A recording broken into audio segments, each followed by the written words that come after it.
Welcome Paul Pope to the program. Hi, Paul. Thank you, Karl.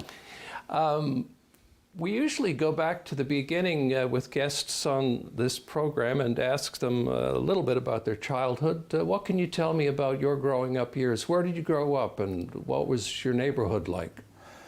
Well, my family community, Stones Cove on the south coast, resettled in '66. My parents had moved out prior to me being born, so I was born in St. John's.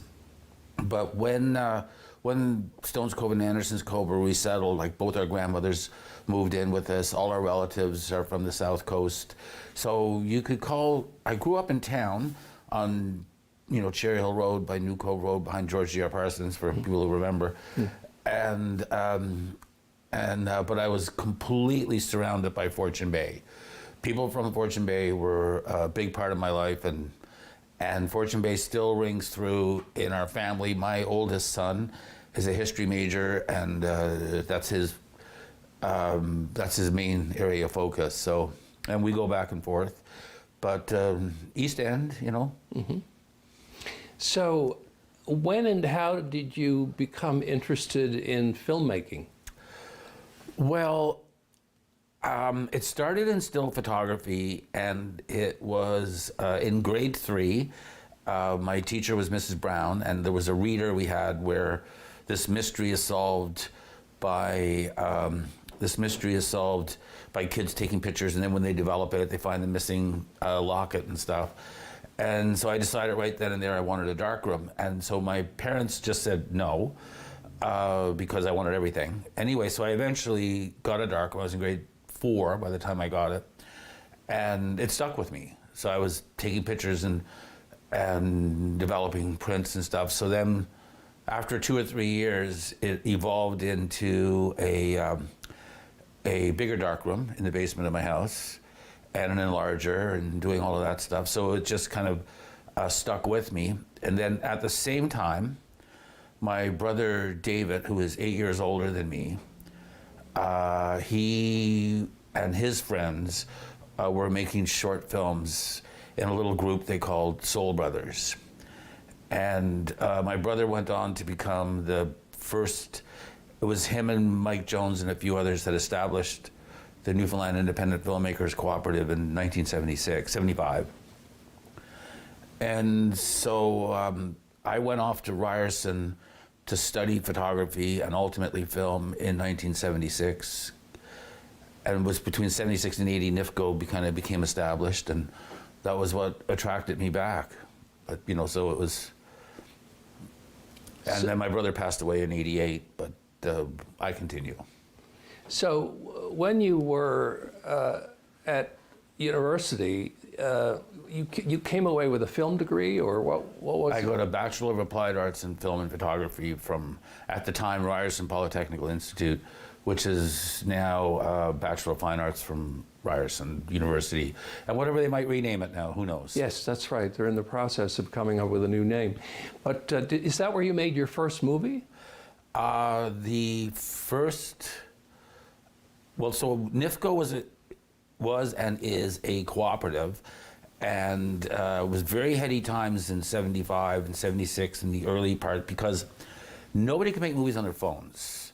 Filmmaking was a really rarefied, expensive kind of art form, and that's how the co-op got together, because no one could afford to buy the gear themselves, but if we all worked together and did it, so it was really exciting, and we all worked on each other's films. So I made my own first film, would be a short film, in 1977, but I worked on my first film in 75 and 76 with my brother. And the story I like to tell is the actor that I have worked with the longest is Mary Walsh. My first show on set, my first film with her was, I think, 1976 or 1977. And I think we've worked together every year, or almost every year since, on something. We cross paths. So you never got into documentaries or anything outside of the realm of, dramatic films, comedies, that sort of thing? No, we made, I mean, basically, I like working, I mean, film production is a group art form, you know, like it takes a group of people to make it. So I've made a number of documentaries, the most successful being My Left Breast with Jerry Rogers. It's her film. Oh. I produced it with her. And I made a couple of I made a bunch of documentaries, but my heart is in drama. Like that's where I gravitated towards. What can you tell me about the history of filmmaking in Newfoundland and Labrador? And I know you were probably a babe in arms in the 1950s, but when I was growing up, I remember the only movies that seemed to be made here were Lee Wolf fly fishing films and tourism movies narrated by O.L. Vardy or Don Jameson. Yeah, Newfoundland on the March. Well, it was kind of interesting because Smallwood, our first premier in Confederation, he certainly understood media. So there was in the 50s, there was Atlantic Films, and some may remember it as a store, but they also had a pretty elaborate production facility, and it was in a purpose-built building in what is now the Blue Drop parking lot at Prescott and Duckworth. Right. And they had a recording studio, they had a mixing studio, they had editing rooms, and they produced Lee Wolf. I'm sorry, no, it was. I'm gonna fool up his name, but it was a Latvian guy they brought over, not Velmanis, but I'll be shot for this, but I forget his name.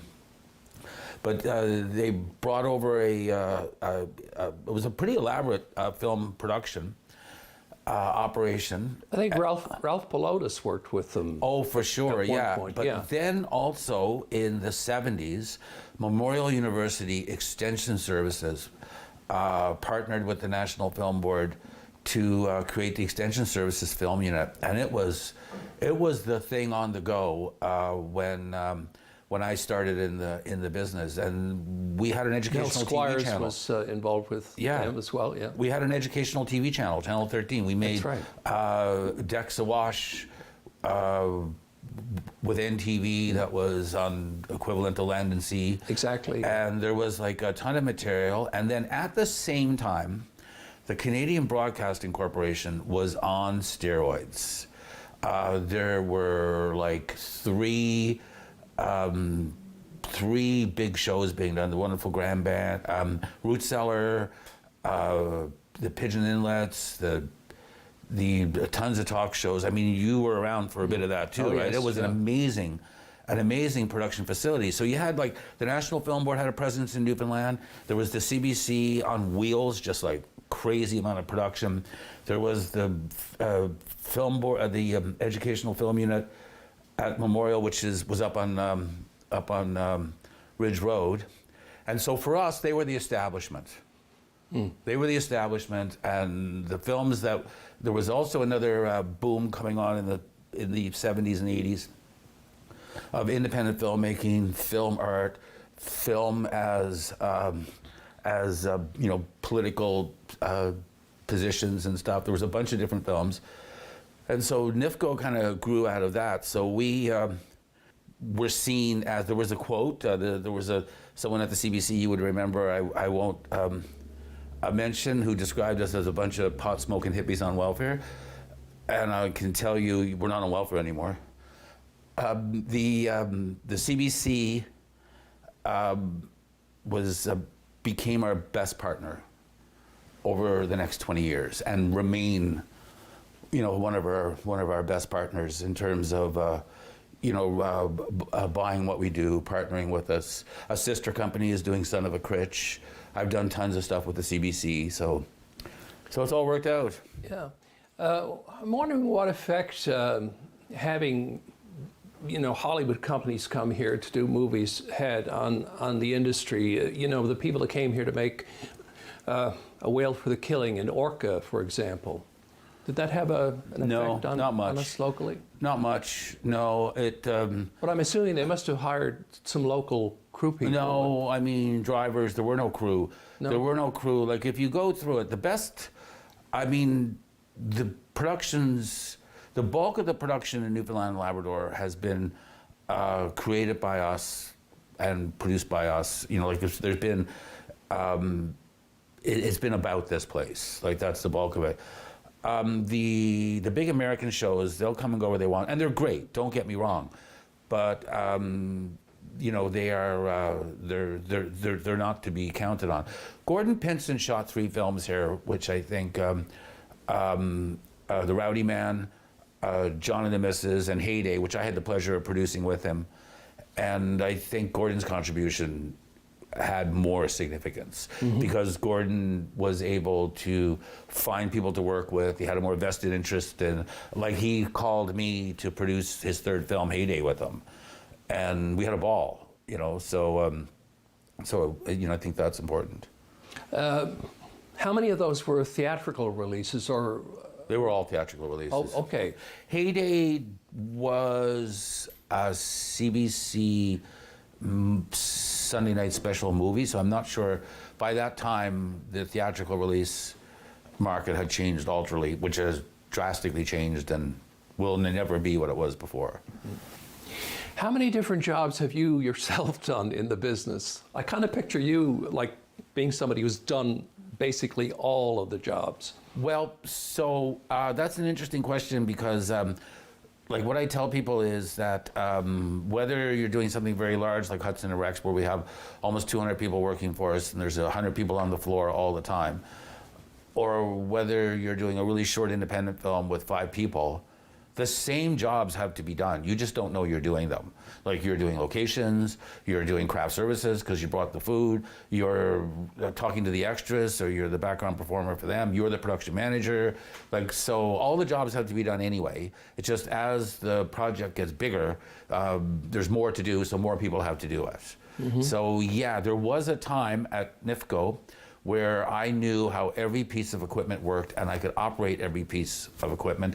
And today, I need help to use the intercom. It has gotten so sophisticated. Yeah. You know, and that's a good thing. That's what I was going to ask you about too, was, you know, how technology has changed over the years, because now we have, you know, CGI and all of this software and different kinds of computer applications and so forth. It must have had an amazing impact on your industry. Yeah, I can answer that in 2 ways. First of all, nothing has changed. The audience wants a good story well told, and that will always separate the successful from the unsuccessful. A good story well told, that's what the audience wants. So that has not changed, not since the first wind-up cameras, since the very, very first. But what has changed is the democratization of the process. Like, you can, with your phone, make a hit project if you know how to tell a good story. Like, the technology is so affordable and the market has so many options. The gatekeepers are gone. The shelf space is an old term. We were always limited by, to get a show on a TV network, you had to wait for another show to be canceled. There was only so much shelf space, so much time space. That's right. Yeah. That's gone. There is unlimited shelf space. You know, unlimited shelf space now. So just talk about that, because you're right. I mean, with streaming now, there's Netflix, Amazon Prime, Hulu, all of these different. Don't even bother them. Those are still. They're the OTT, over the top people we call, that are unregulated, and that whole deal. Yeah, they're still a big industry. They got their own gatekeepers. Like, you need agents, you need people to get in. Like, it's very difficult to you know, to just phone these guys up. But there's nothing stopping you from making something fantastic, putting it up on YouTube, and having a huge audience. Now, it's hard, okay, but it's not impossible, and it's happening. So I think that's the most exciting thing. I liken it to the word processor, the early word processors. You know, it made it a lot easy to write a book. Yeah. And I think the whole publishing, modernization of the publishing area, you know, got us a lot of books. But you only hear about the ones that are a good story, well told. Is conventional television dead or just now another platform? Okay, so conventional television is not dead. Hudson Rex is what you would refer to as conventional television, and the audience will the conventional television is under more pressure to make sure that they have really strong stories and really good stories, because the audience is agnostic. They don't care if you're conventional television. They don't care what you are. I mean, we get in our audience for Hudson and Rex, we have our live viewing, what we call our on the night. But I mean, we do a lot of viewing through the platforms of the broadcaster all during the week and forever. So, and people can binge watch and go back and catch up and stuff. So the conventional broadcasters have been very nimble. Yeah, well, they all have apps now. For instance, I watch Hudson and Rex on the City TV app. And then you on my television. And then you got Apple TV, which is releasing Ted Lasso or The Morning Show once a week on Friday nights. They release them on Friday nights. So hey, doesn't that look a bit like conventional television? And then you got other models where you just dump the whole load of it. So we're at a high water mark in the amount of content being created. Yeah. Is there an end to that? Obviously, but I don't see it coming anytime soon. Well, there just seems to be a huge appetite, and I suppose it increased somewhat with the pandemic, don't you think? Now that's interesting, because we study our numbers. We study our numbers on Hudson and Rex, and we look at it through a number of ways. And there was some uptick in television viewing, not as much as you would think. In terms of, I'm only concerned with conventional television. I can't speak to what people are doing on Netflix and the platforms that I don't have data for. But there has been an uptick in television viewing. It has not been shared equally. Some shows have gone up, others have gone down. But it's not, from my analysis, and again, only with limited data, it's... I imagine movie theaters must have been hurt, though. Oh, movie theaters are decimated, but for many reasons. To begin with, the ability for the audience to see your films, and people have theaters in their homes that are really good.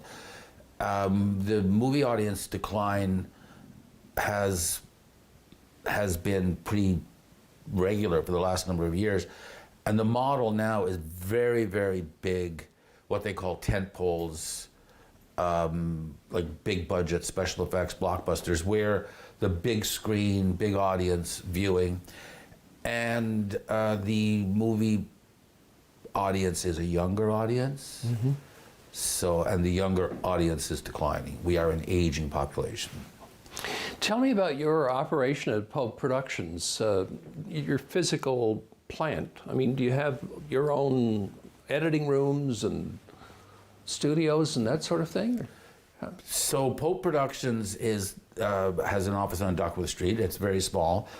And Pope Productions is the holding company and the development company for the projects we do. So Hudson and Rex is produced by Pope Rex Season 4. And we occupy, we have 2 studios in Donovan's. We have a large office building, and we have our own props and sets storage, probably the size of Value Village, with probably as much stock in it from 3 seasons in a building, which is what we call our sets lockup. So your set. Our edit room is at NIFCO. We rent everything. The model is you rent and work with suppliers. We don't own big infrastructure. So I assume once, at some point when Hudson and Rex ends, you will turn your studio or the building over to somebody else. Somebody else rent the building. Is that the way you operate? So basically, our intention would be is to have another show ready to start. Okay. And so that's kind of the life cycle. Like you need stuff in development, you need stuff in production, and you need stuff out in the market. Are there places where, you know, I know there's some kind of facility in Halifax, but are there places that have like a studio complex which is used by all of the stakeholders? Yes, there isn't. Montreal and Toronto and Vancouver are the only ones with serious studio complexes. But a studio, people misunderstand what a studio is. Like, a studio is primarily a warehouse that you adjust for what your show needs. If you're doing big special effects and a lot of huge sci-fi sets, then a more traditional film studio is required, where you have the 150,000 square feet, 24-foot ceilings, and no posts and beams. But those are expensive, and we like to right-size our studios based on what the project needs. And for Hudson and Rex, we have Studio A contains the full police station, contains Johnny's apartment, contains our hospital set, contains one of our some of our smaller sets. Those are what we call standing sets. They'll be there forever. And then our Studio B has what we call swing sets. There's a swing set for like the bar, big meeting rooms or whatever. And there's another swing set which is like for interior houses, bedrooms, you know, that kind of a deal that we just keep flipping around. And those are warehouse spaces in Donovan's, and they work really well for us. But we just modify them to what we have. There is no merit in overspending on your studio. No. Is there a story that you've wanted to get off the ground for a long time, but just haven't been able to do it? I would say it's the Fisheries Protective Union and the Coker story, because 1, 2, 3, 3 times. Because the first try was back in the 80s with Francine Fleming, who wrote a fantastic set of scripts about To Each His Own. And at that particular time, Coker just wasn't seen as big enough. Like his phenomenal achievements weren't seen as national. And also, like, you know, I believe Netflix and the streaming services really softened up the audience to want to see stories about Shetland, about different small places. You know, like the previous idea that everything was set in New York or LA, and we were doubling Toronto as New York and doing all of that. Like, the audience is way more sophisticated, and Hudson and Rex is an example. I mean, we do 7 million viewers a week in Europe. If France is our biggest market, we're doing 2.5 million viewers every Sunday night in France. We have a 13% market share. It's unheard of. You know, so, and that's firmly set in Newfoundland, firmly set in St. John's, and you know, like it's seen as a positive thing. Back in those days, it wasn't. You know, about this socialist first union town, because what Coker did was amazing. And then 10 years after that, we dusted it off and tried it again. And then most recently would have been about 4 years that we dusted it off. And so, well, you know, 5 years we'll try again. And the other project that we bring up because basically you can get a no this year and the market changes and there's an interest in it. And so we have a script about the Bulgarian defections at Gander back in the 80s called Hole in the Wall, which we've tried a few times to get interest in. So, you know, that's... You've attracted some fairly big-name actors to your projects in the past. What is it that brings these people here? Is it the script, the pitch, the money? What is it? Why do they want to work with you?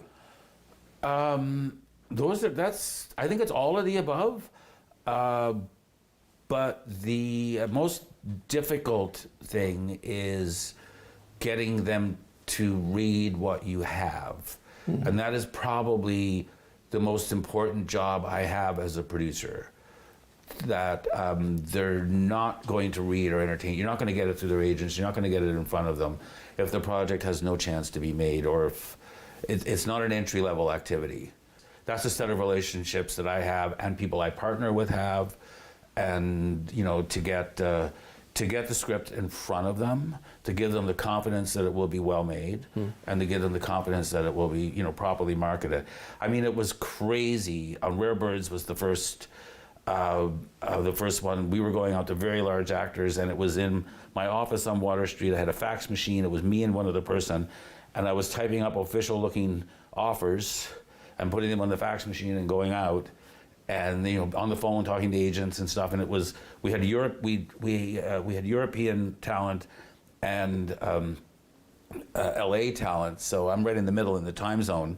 So my phone was, I kept my ringer by my bed, and it would ring at, like, if it was LA, it could be, if it was Europe, it could be really early in the morning. So I just had this gag of like 15 seconds to wake up before I answered the phone, so I could pretend I was working. And then late at night, the other cycle you're chasing through. So it's a bit easier now. I have more people to help me, but that's how you, but it'll come back to the script. If they read the script and they don't like it, and they stop reading as soon as they don't like it, like they're not holding out to see if it gets better at the end. Like they read until they don't like it. So it better be good from page one and every page that follows. Paul, thank you very much. It's been a great conversation. I've enjoyed it. Nice seeing you again. Nice seeing you, Karl. Thank you very much. And that's it for this edition of Karl Wells' Point to Point. Thank you for watching. We'll see you again next time.